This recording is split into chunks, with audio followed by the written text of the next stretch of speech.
మెదక్ జిల్లా కౌడిపల్లిలో బీజేపీ నేతలు ఆందోళనకు దిగారు. నర్సాపూర్ నియోజకవర్గంలో రోడ్లన్నీ పూర్తిగా గుంతలమయమయ్యాయని ఆరోపిస్తూ రోడ్డుపై బైఠాయించారు. గుంతల కారణంగా వాహనదారులు ప్రమాదాలకు గురై ప్రాణాలు కోల్పోతున్నారని తెలిపారు.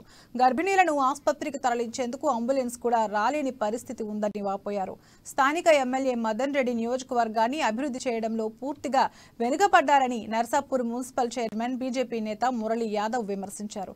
వెంటనే రోడ్ల మరమ్మతులు చేపట్టాలని డిమాండ్ చేశారు.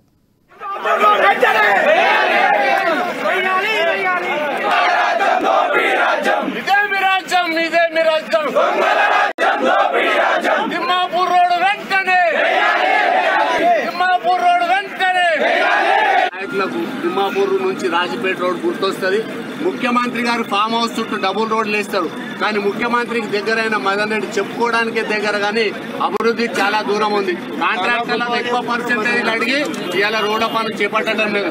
ఈ ప్రభుత్వం వచ్చినాక వాళ్ళ ఫామ్ హౌస్లకు రోడ్ అయినాయి, వాళ్ళ ఇళ్లకు రోడ్ అయినాయి, కానీ నర్సాపూర్ నియోజకవర్గం అభివృద్ధి ఎక్కడ జరిగిందా అంటే సిరిసిల్ల, సిద్దిపేటలో, గజ్వేల్లో జరిగింది. కాబట్టి నర్సాపూర్ రోడ్ల అన్ని గ్రామాల పరిస్థితి ఇవాళ తిమ్మాపూర్ రోడ్డు, తర్వాత రాజపేట రోడ్డు చూస్తే మోచేతి గుంతలు ఉన్నాయి, తోవలు ఎంతో మంది యాక్సిడెంట్లు అయినాయి, ఎన్నో డెలివరీ కేసులు కూడా అయినాయి. ఇలా తిమ్మాపూర్ గ్రామానికి, రాజపేట గ్రామానికి పిల్లలు తీయాలంటే కూడా ఇచ్చే పరిస్థితి లేదు. వేదికల మీద నాయకులు చెప్తున్నారు ఇది అభివృద్ధి అయింది, అభివృద్ధి. హైదరాబాద్ లో ఫ్లైఓవర్ అభివృద్ధి కాదు, గ్రామాలలో కనీసం మినిమం వసతులు చేసినాడే అభివృద్ధి అయినాడు.